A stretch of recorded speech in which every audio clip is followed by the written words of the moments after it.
Well, I'm going to start again. Well, good morning. It is a pleasure for me to be here, to be able to share what we're doing, not only in the United States, in communities throughout our country, but throughout the world, in really building safe and drug-free communities through a community coalition building model that we call a community problem-solving model that actually reduces population level rates of alcohol, tobacco, illegal drug, prescription drug, and over-the-counter drug use in the communities where this model is implemented. So let's see. Is it up? Okay. You know what? For some reason it's not working on this screen though. But I can do it looking this way if it's okay, because it's not coming up on the monitor. So there's a conceptual model behind what we do in building our community coalitions, and it is Bronfenbrenner's social ecological model. And how many of you are aware of that model? I know the ones of you in the audience who are social workers certainly are, but the theory behind this model is that individuals are embedded in microsystems and macrosystems that affect them. So it's not enough to just work on an individual basis or with specific families.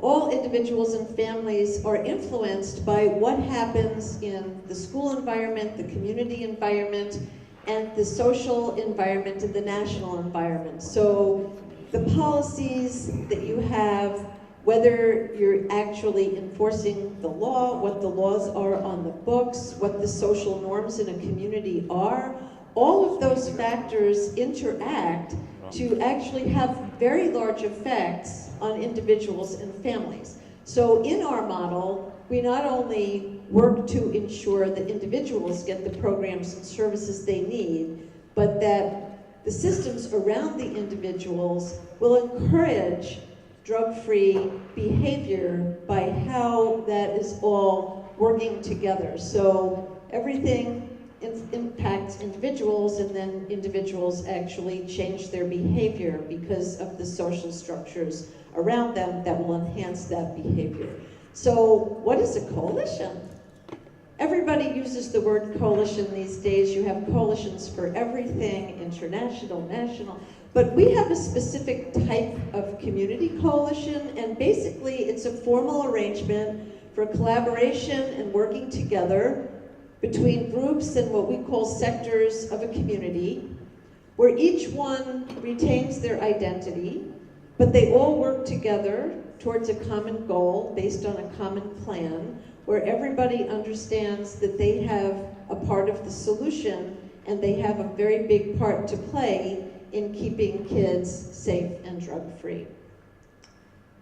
So, what's the difference between a coalition and a program? Because most of you, when you think of prevention programs in schools, yes? That's what most people think of. So how are we different than programs in schools? So a coalition has a very different scale. What we're trying to do is to measure success by reaching everybody in the community with prevention.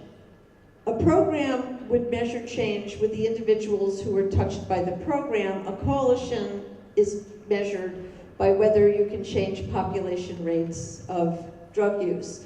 We also look at multiple causes of the issue, so that anything that would cause kids to use alcohol, tobacco, and drugs would be addressed in a comprehensive way throughout the community, whereas a program usually focuses on a single strategy.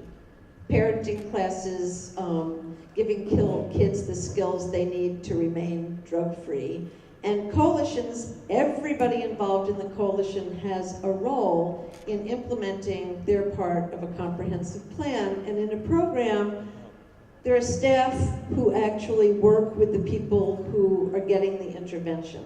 So the scale of a coalition is very different than a program, because it's basically designed so that everyone in the community can be impacted. Whereas programs usually either are one-on-one or 1 to 50 if you have a class of people. So that's the difference in the scale. So we know that in order to really push back against tobacco, alcohol, and drug use among kids, you have to have a comprehensive approach that includes everyone in the community. It needs to be based on data. You really do need to know what's going on in your community and what the root causes of the problems in your community are if you're going to be able to address them really well. So we feel that when everybody works together, you can reduce the access to and availability of drugs and reduce drug use. And it's also really important to change social norms so that people in the community don't think that alcohol and drug use are normalized behavior, and they understand the critical harms and consequences of drug use, especially among youth. Okay. So when I say that there are sectors involved in these communities, we basically have everybody that you can think of as working together in a community as part of the coalition.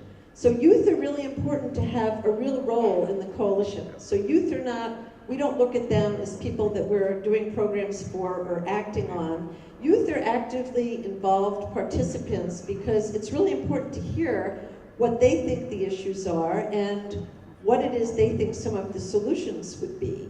Parents, business is extremely important to have involved, both to help fund this, but also to have drug-free workplace programs where people actually do drug testing before they hire people so that it becomes difficult to be a drug user and get a job. That's very important to have business. The media is extremely important. How many of you here feel that the media is not very balanced on the drug issue? Maybe a little bit, yes. Well, that's definitely the case in America. And what's so interesting in the communities that are organized in these coalitions is that they usually have the media involved in their coalition.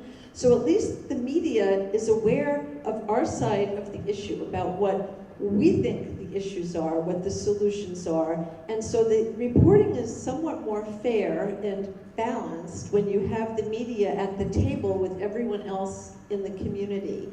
Obviously, schools and education are critical. That's where the kids are. School-based programs, we say, are necessary. We have to have them. They're just not sufficient. It's not enough to just work with kids in schools and then do nothing else in a community and think that this is going to work, right? So the schools need to be supported by everybody else in the community. Public health professionals, extremely important. Youth-serving organizations in our country are like the Boy Scouts and Girl Scouts, the Boys and Girls Clubs. Law enforcement is critical. How many law enforcement people do we have? Yes, thank you. Thank you for talking to me last night. Wonderful. Law enforcement is a critical component of coalitions because, frankly, without enforcement, without enforcing the laws on the books, without community policing, it becomes very difficult to have any consequences that matter at all for what we're doing. And plus, law enforcement has a critical role in setting the tone in a community, and I think community policing in our coalitions is one of the most important components of doing this. Then fraternal and religious organizations are critically important, civic organizations, substance abuse organizations, the government is involved. So you can see we have everybody that you can think of involved in the coalition, all working together equally as active participants with not one sector owning what's going on. This is difficult to do, but where it's done well, I will show you, it has unbelievable impacts on reducing youth drug use. Okay, so the basic concept here is that the coalition brings everybody in the community together, all the 12 sectors that I just listed, to carry out what we call data-driven, evidence-based strategies. So data-driven, I'll show you this in a minute. These coalitions collect baseline data, not only on youth drug use, how old kids are when they start using, how often they use, what substances they're using, and in our country, every community is a little different. For the most part, underage drinking everywhere is the biggest issue. usually then marijuana, and then it depends whether it's prescription drug use or e-cigarette use. And so you have to understand what's going on in your community based on data to be able to then look at what's happening in your community, why it's happening, and how you get to the root causes of the problem to be able to get everybody involved and working together to actually reduce use rates. So that's our basic concept. And we have what we call a coalition planning process. Some of you might have seen this in other contexts. In our country, it's called the Strategic Prevention Framework. I don't know, I know you have something like this in Sweden. Yes, okay. So I think any place you're gonna do really good prevention, you need to go through this model. So the first thing is assessment. That's the collection of the data, analyzing the data, figuring out what your issues are, your problems, how they're presenting in your community, what are the root causes that make it so these problems are happening, building capacity, which is getting all of those 12 sectors at the table, but really working together in a very effective and efficient way where everyone feels that they have an equal voice at the table. But your opinions don't matter as much as you're all looking at the same data. And based on then working together, you're going to do a strategic plan where every sector of the community understands their piece in trying to solve whatever the problem that you've identified is. And then you're going to implement that plan so that the police know exactly what their role is, the schools know what their role is, parents are totally involved. They're not only talking to their children, but they're banding together to be able to supervise kids, make sure that there aren't parties that aren't supervised, getting the youth involved, the schools having appropriate services and school-based programming. So everybody's going to implement their part of this plan, and then you're going to evaluate it, because you have to have baseline data, but unless you can show that you're actually changing behavior and reducing population level rates of use, this whole thing doesn't work. The whole point of it is to show that you can actually make a difference in youth substance use rates through the whole community, not just for 50 kids here or there. And then based on your evaluation, you go through the whole thing again, because maybe everything didn't work exactly the way you wanted.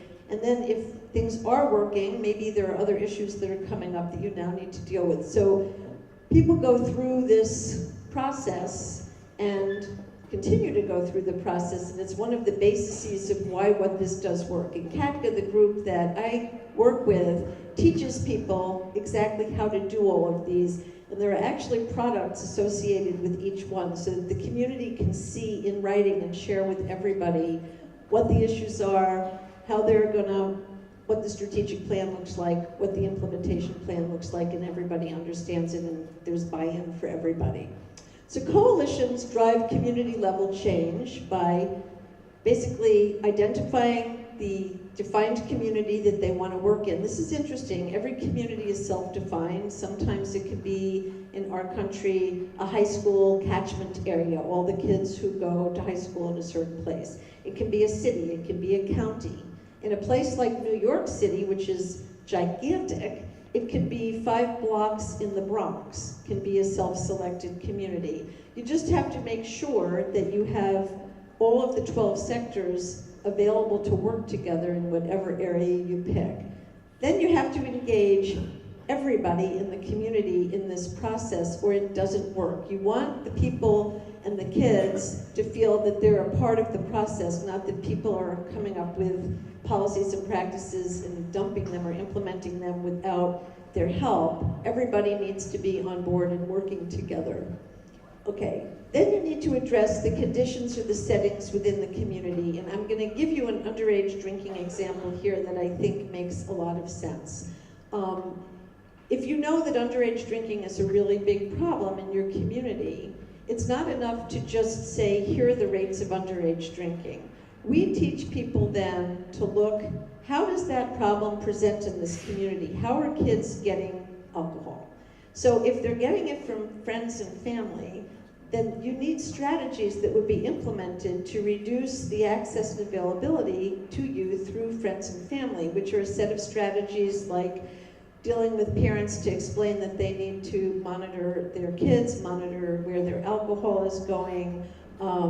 We have ordinances passed in communities that are called Parents That Host Lose the Most, meaning if you provide alcohol to minors and they end up in an accident, you are legally responsible for that, so that there are consequences in place for actually providing alcohol to minors. That's where the police come involved too. If you're serious about underage drinking and you know it's happening at house parties, the community gives the police the permission to be able to go in and break up those parties. Now, without the community support, if the police do that, people are like, why are the police not doing big crime and going after heroin dealers? Why do they care about underage drinking? Well, in these communities, they do, because the community has bought into the fact that this is a problem, and the police are part of the solution. So that's just an example of how you would address conditions in a community. And then promote comprehensive strategies, meaning you're gonna deal with kids about the effects of underage drinking, about why it's probably not a good idea. You're gonna get parents involved, you're gonna get the police involved, you're gonna get the churches and everybody else involved in doing their piece of making sure that the community environment is one in which the norms have changed so that underage drinking is not the norm. And usually, kids think everyone else is doing this, but when you actually look at the data and feed it back to the community, most kids are not doing these behaviors, and yet their perception is that most kids are. So by doing all of this together, we can achieve, and I'll show you this in a minute, what we call population level reductions in this case, underage drinking, but in any substance that you pick to target, you sort of go through the same strategic prevention framework planning process. Okay, so this is interesting too. In our field, there's been a lot of people who are like, oh, we have a silver bullet. We have this program, and if we only implement this program, that's gonna solve all of our drug and alcohol problems. And the whole point here is that there's no single strategy, there's no single program, there's no single approach that done alone is gonna have enough force or intensity to actually get you population level reductions. The point is you have to actually do everything that works all together throughout the whole community, and at that point you'll be able to actually see the reductions.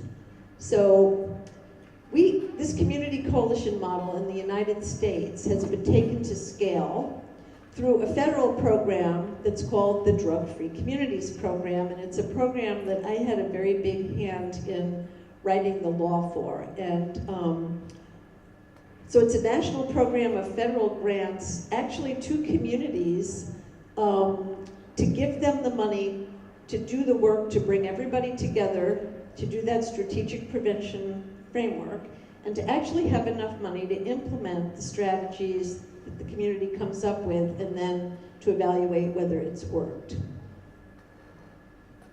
And so the most recent evaluation, so there's a national evaluation of this program, but there are evaluation requirements written in to be able to get the money. You have to have baseline data, and you have to commit that you're going to track your progress over time.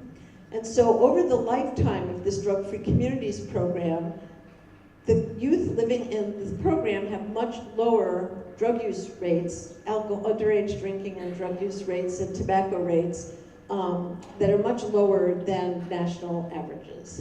And this is just what we were talking about, data-driven. So the core metrics for the program are 30-day alcohol, tobacco, marijuana, and other drug use, perception of harm. Now this one's important, perception of parental disapproval.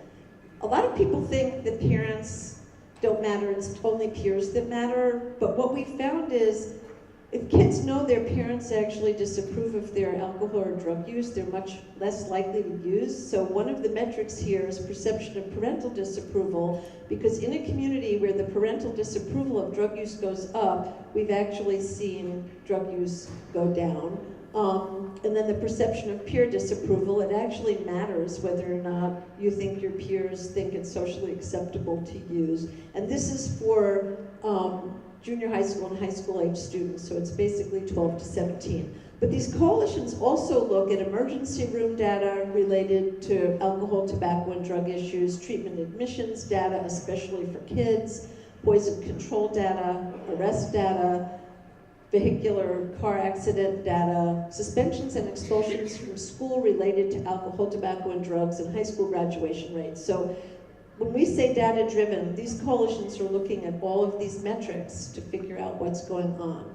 And this is a really good place to stop. I wasn't here yesterday to talk about what's going on with marijuana in Colorado, but I'm here to say it's horrible.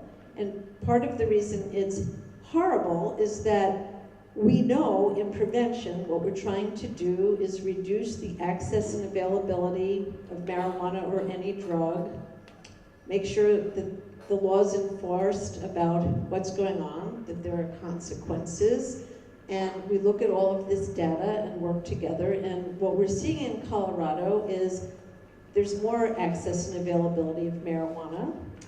It's cheaper, it's easier to use, the social norms are positive, the parental disapproval, parents are like, what's the big deal? It's not harmful, it's not even addictive. I mean, people have such misinformation about this.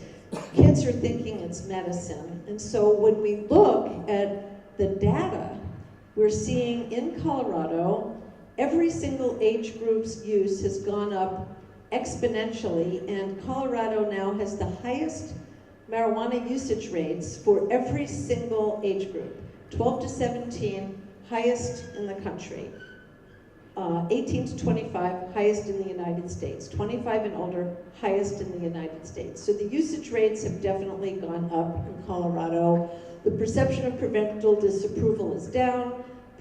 Perception of peer disapproval is down, but when we look at these other metrics, we're seeing emergency room visits in Colorado have skyrocketed since marijuana legalization because people end up with anxiety attacks. This stuff is so potent, people are having psychotic reactions, and accidents, obviously. So emergency room visits way up. Treatment admissions data. The number of youth in Colorado who are entering treatment because of marijuana, again, about the highest in the country. Poison control data, this is unbelievable. It's so high because of these edibles that have, 70 to 90% THC. You've heard about, did you hear about these yesterday? People are extracting the marijuana, so it's basically like the oil, and no one's smoking it anymore. They're infusing it into foods, into drinks, into candies, and it's very high potency. There's really no dosing or rules on a candy bar of how much you're supposed to eat. So of a gummy bear, if you eat 1 ear of a gummy bear, that's the equivalent of having 100 proof alcohol versus having some beer. So we're seeing massive increases in poison control. How many of you are animal lovers? You have dogs, you love your pets. Okay, well, the veterinarians are finding that the dogs and cats are eating this stuff and they're ending up having to have their stomach pumped. Some of them are dying, but it's even a problem for the pets in a family where this stuff is around.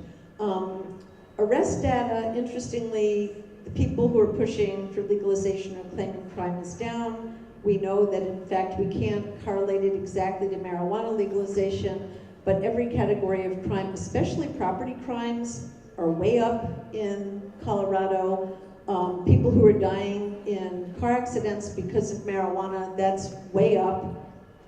Expulsions and suspensions from school, kids going to school and using marijuana in school, those metrics are way up. We don't know yet about graduation rates, but I'm here to tell you there's not one metric that is positive in Colorado for marijuana if you're actually looking at the data from the baseline of when the dispensaries opened through when this became legalized. So it's the opposite of good prevention.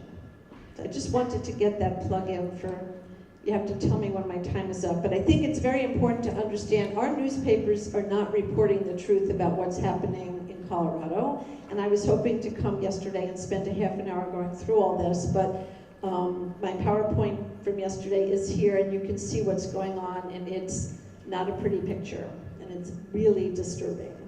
So here's the drug-free community's outcome data from the national evaluation. So this is when you take all of the grants ever funded in the United States from the Drug-Free Communities program, and on, let's see here, this way. So on your left, this is the percent change in 30-day use for all of the grantees ever in the program from first report until their most recent report. And you can see that alcohol use is down almost 25% in middle school and about 15.5% in high school. Tobacco use is down almost 30% in middle school and 23% in high school. And marijuana use was down 15% in middle school and about 5% in high school. Those are really amazing outcomes. So that's for the whole history of the program since 1998. But on this side, this is the really interesting data. This is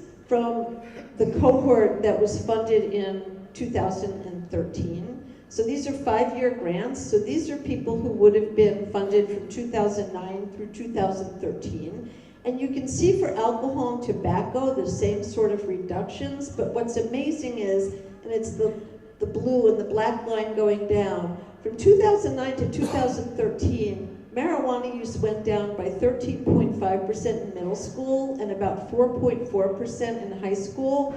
Well, nationally, marijuana use was actually going up over this period. So this is proof that even in a time when nationally people are getting the wrong messages about marijuana, we're seeing marijuana use normalized and everything going wrong, in these communities they're still able to see reductions in youth marijuana use because the whole community is organized, because the media is on board, and because we're pushing back in a very holistic way throughout the whole community.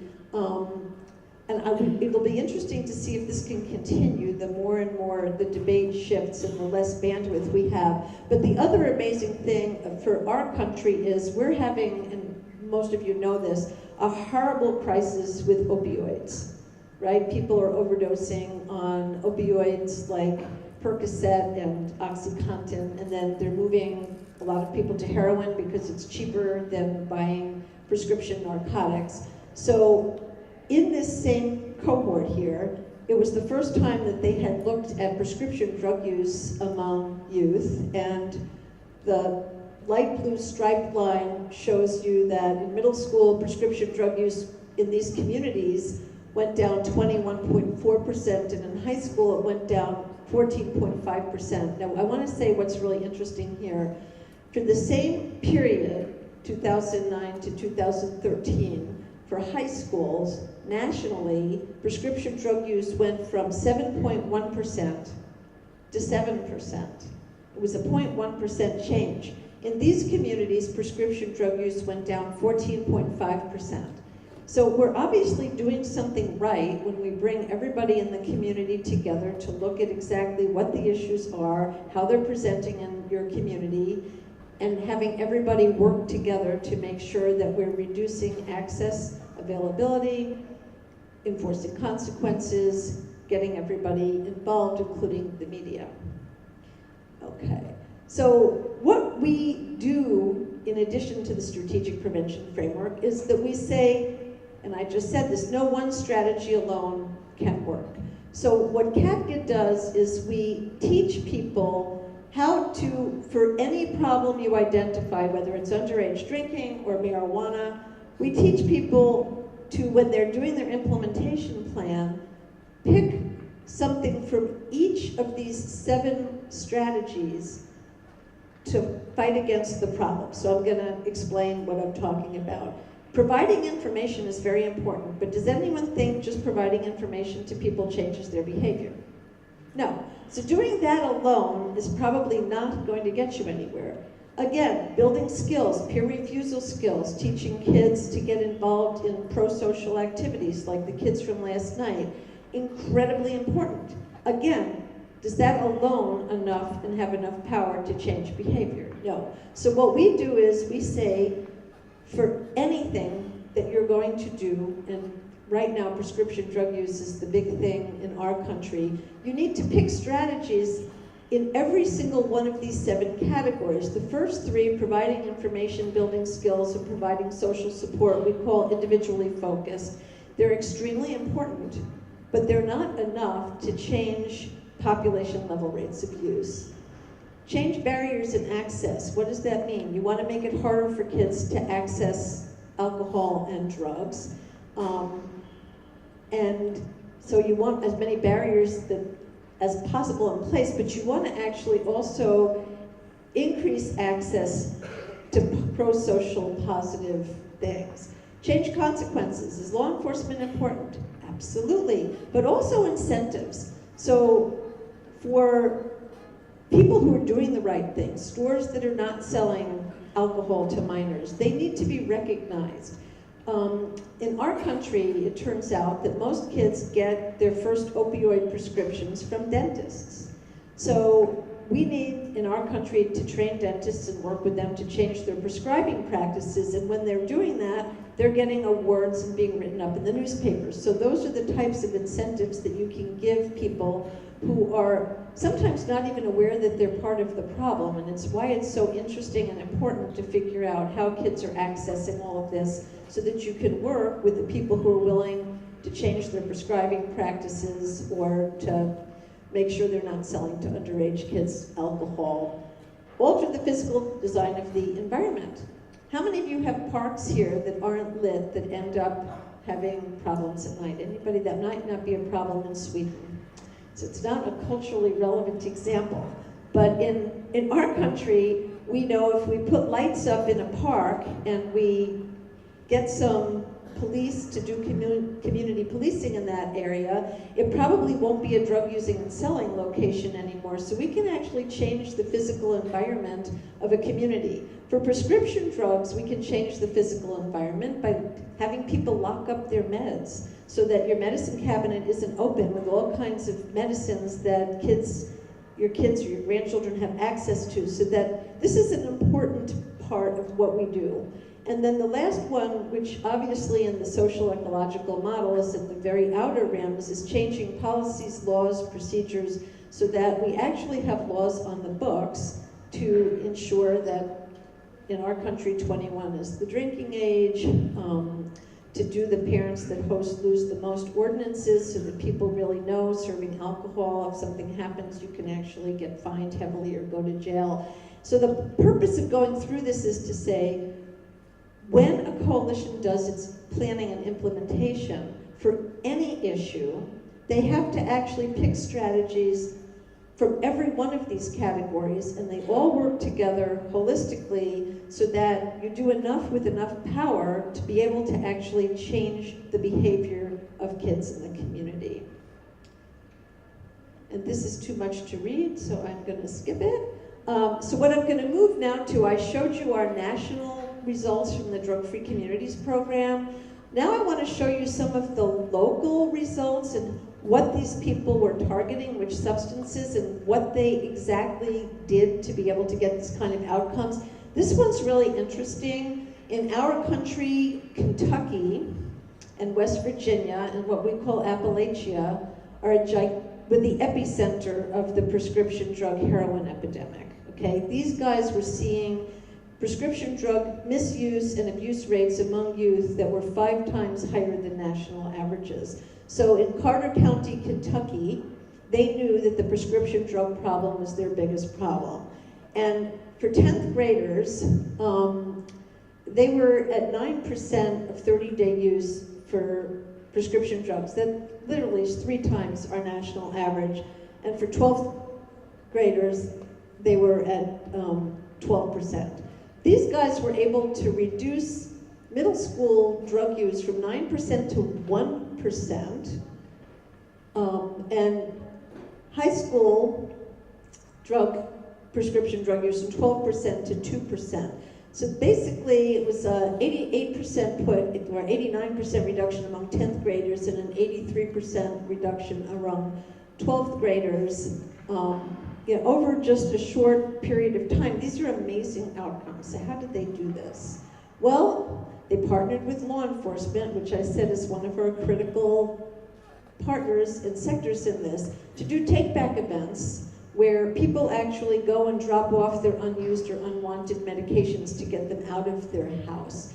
They had permanent drop boxes for these unwanted and unused medications in the police stations. They also increased their driving under the influence of drugs suppression checks. So they were pulling people over who were driving under the influence and checking them, which really cut down. If you know you're going to get caught doing this and get your license suspended for driving, you're probably less likely to do that. They implemented a gigantic community-wide social norms campaign so that it became clear that this is not normal behavior to abuse prescription opioids, that it's extremely dangerous, that opioid analgesics are basically synthetic heroin, that people do move on to heroin. They designed a lock it up campaign so that everybody locked up the medicines in their medicine cabinets in their house. People actually, if they built a new bathroom or a new house, were required by an ordinance to have a locked medicine cabinet in every medicine cabinet in the house. They had gigantic educational opportunities throughout the community with scale and scope to train teachers, social workers, doctors, dentists, and everybody about the issue and how especially doctors and dentists could change their prescribing practices so that if a kid had a wisdom tooth taken out, usually they'd get a prescription for 30 Vicodin or 30 Percocet. Does anybody think you need 30 Percocet to have a tooth extraction? No. You probably need 2 or 3. So they actually worked with the pharmacists, the doctors, and the dentists to change their prescribing practices so that people didn't have so many of these pills sitting around. And interestingly, it became like a second source of income for elderly people to sell these pills for $50 a pill to kids and to people who had addictive problems. So they had to really change the culture here. And they also got the key leaders involved. I know I talked to Slim yesterday, and he was saying sometimes it's hard to get the politicians bought into this. Well, in this community, the politicians were extremely bought into it because there wasn't a family in this county that did not have a direct impact to someone who had died of an overdose. I mean, this is killing this opioid issue is killing 129 people a day in our country. And it was specifically horrible at the very beginning in Kentucky. So everybody got involved, including the governor, to do everything that they could to stop it. And as you've seen, they had amazing impacts. This is another example. This one is from New Mexico. These are a little hard to see. The whole point, though, is the blue is where they started before they had the coalition. That's their baseline data. The red is where they ended up after they implemented their coalition strategies. And as you can see, these guys were able to cut underage drinking and marijuana use in half, basically, which again is an amazing outcome. And this is just from 2009 to 2013. And this is the example I had given you before. This is from California. These guys were working on underage drinking. So it wasn't enough for them to know what percentage of kids under 21 were drinking. They really parsed the data out to how kids were accessing the alcohol. In this community, it was house parties and friends and family. So the issue becomes, if you do strategies to go after clubs and restaurants or markets and stores that are selling to underage kids, you're not going to move the needle much on the problem because that's really not how kids were accessing. This community was already doing a really very good job of making sure that kids under 21 could not commercially access alcohol. It really was from house parties and friends and family. They did a host of strategies across the community, and here you can see they lowered their underage drinking rates substantially from when they started until when they finished. So these guys, and I'm not going to go through everything because I talked about some of this before, but they did a lot of education, which is strategy 1. They then did vendor and server training, and that's how they were able to have such low levels of bars and restaurants and commercial outlets selling to kids, because this is the consequences and the incentives. They did give you violations if you sold in this community a store or a restaurant or a bar to underage, and they gave people accommodations who didn't, and it changed how alcohol was provided in this community. They did compliance checks. Anyway, so they did everything throughout the whole community with enough power to be able to get amazing reductions. And this is another community, again, the blue is where they started, the red is where they ended up. This is in Missouri, and for marijuana, alcohol, and cigarettes, they had incredible reductions. Again, from everybody working together off the same plan and everybody implementing their part of the plan in concert and staying on top of what they're supposed to be doing and collecting the data. So I'm not going to go through exactly how they did all that. So what I want to say is we have great evaluation data from our national program. We have great evaluation data from what the actual local coalitions are doing. And we also have data. CADCA provides the technical assistance and training to all of these coalitions to teach them how to do this. This is not easy. It's not hard, but it's actually not easy to bring a whole bunch of disparate people together who have different cultures, who come from different sectors. And I mean different cultures as in, police and schools and the faith community and business. Everybody's judged on different metrics. And so to bring everyone together and have them care enough about this to make it part of what they do in their daily job is not easy. It's also not easy to teach people to be sort of self-evaluators, and a lot of people undertake really great work, but they don't collect the baseline data so that at the end they're not able to show their reductions. So we train people from soup to nuts to collect the data, to actually look at the problem, to do a logic model to figure out how the problem presents in their community, to do the strategic planning, the implementation plan, and the evaluation. And that's what we teach people how to do. And so we actually have hired an external evaluator for our technical assistance and training work at CADCA. This is a little bit much on a slide, but the point is, I'm going to go in the blue box, where you have increased your capacity to have everybody working together on the same data, on the same plan, where you've done comprehensive strategies, where everybody has picked one or two strategies for each substance they're targeting from each of those 7 behavior change strategies, from giving out information to changing laws and practices. It's what we call use of comprehensive strategies, where people have used environmental strategies, which means they're actually working to change the environment to make sure that there's less availability of alcohol, tobacco, and drugs to kids, and where we've worked for student perception of parent disapproval to go up. So we've done a lot of parent training so that parents actually understand that using alcohol, tobacco, and drugs for their kids is probably a bad thing and they need to get involved. What we've seen is 30-day use of marijuana actually significantly decrease. So where we've trained people to do the stuff on the left side, we've seen really large decreases, as I showed you, in marijuana use at a time in our country where at best youth marijuana use is stabilizing, but the truth is it's actually going up. So this is to say the training that we do has resulted in people getting to outcomes faster and doing a better job. And now I'm just going to switch a tiny bit to CADCA is working in 19 countries. So our model not only works in the United States, it works in the United States in urban areas, in rural areas, in suburban areas, but it also works throughout the world. And part of the reason is that what we're not doing is taking a program and dumping it someplace. We're taking this whole process and we're making it culturally relevant, and we're involving people, and we find around the world that when people are given a chance to actually get involved in solving a community problem and working together, it's something that's universal. Nobody wants their kids to be using drugs. I don't care where in the world they are, but we're finding that this totally works. So what we're exporting to these other countries is the technical assistance and training on how you actually build one of these, nurture it, and get it functioning so that it's able to have outcomes. So we are in every continent, and at this point we're in 19 countries. Our resources, and this is the other thing, we don't have anything where we have simultaneous translations. Our trainers who go to other countries are people who speak the language totally, so all of our training is actually done in the language of the host country where we're working.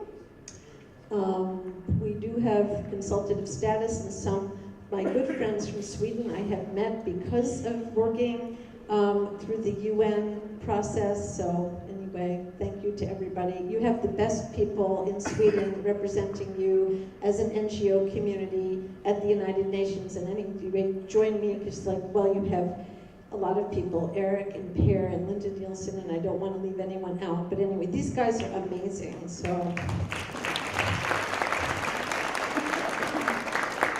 And that's why I'm here, because I met them and they were like, oh, your model is really a good model. So I just want to say thank you. So we also are working, this is the one place in Italy where our State Department's not funding us to do the work. Usually our State Department picks countries that are of strategic importance to the United States, and they're funding us to build coalitions in those countries because the theory, and it works, is if you can build down the demand for drugs in a country, you can actually then build down the supply, and you can change how the countries are working. So anyway, Italy's the one country that's actually using their own money to have us come in, and we're building two coalitions here, one in Bologna and the other one in Napoli and Naples, which is a tough place to be working, but we're doing it.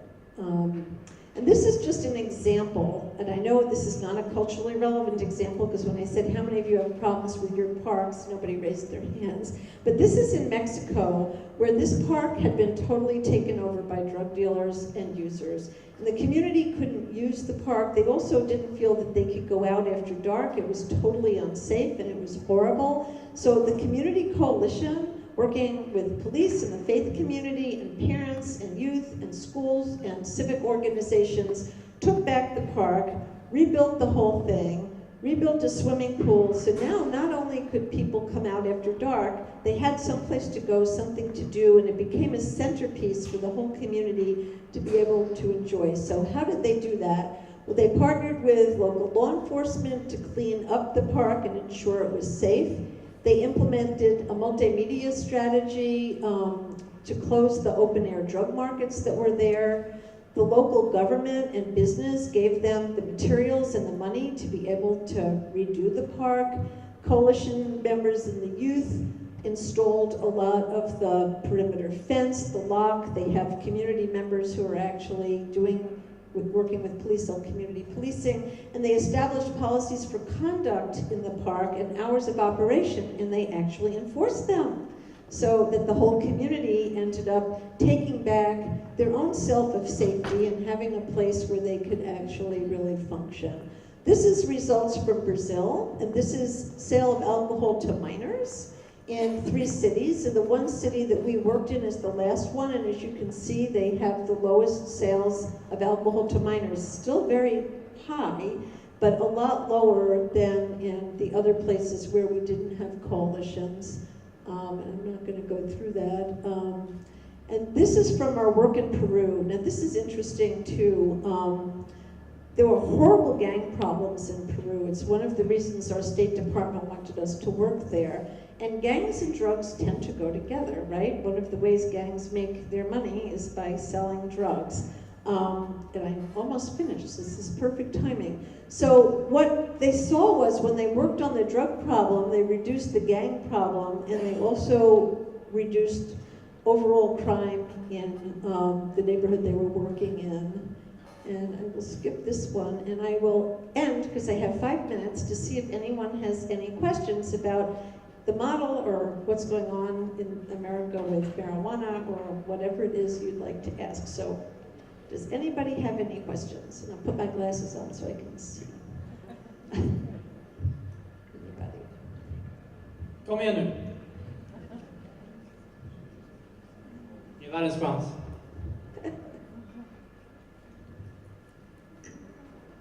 Pelle, du bevakar ju frågan.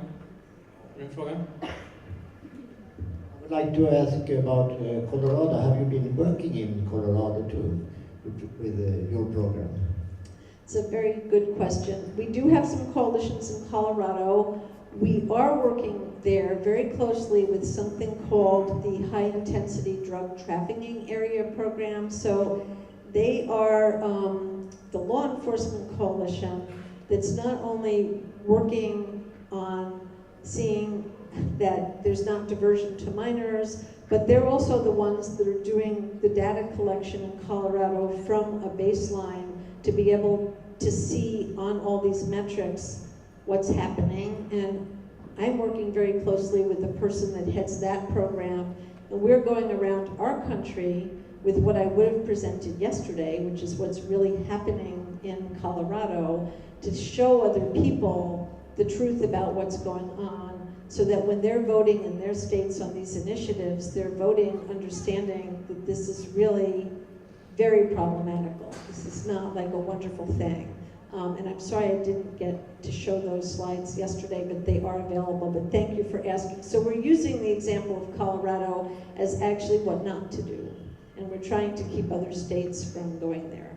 How is that covered in media in Colorado, in the Denver Post, for example? It's not, and I'll tell you why. In our country, newspapers are a dying industry. Most people are not buying newspapers anymore. So I was explaining yesterday, the newspaper industry loves the marijuana industry because they're buying very expensive advertisements and whole supplements in the newspaper about come to Colorado, buy a lift ticket to ski. If you show it at the dispensary, you can get marijuana for $1. They have all kinds of advertisements that they're paying for in the newspapers.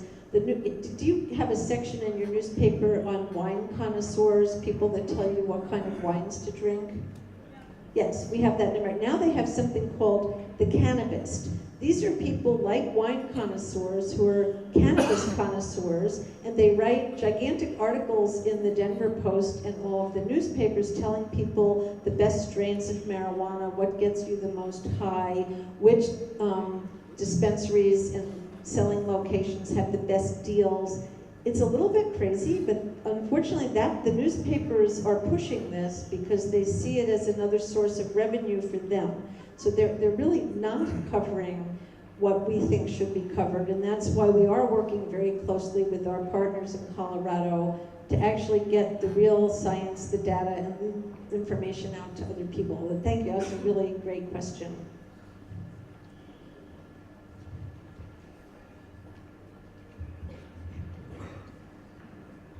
I just want to make a quick comment about that park thing. That I think it's very relevant here too. That we have dark parks where there are more people hanging out and where you don't want to walk in nights. So I don't think it's for anyone. Like I think it's everywhere.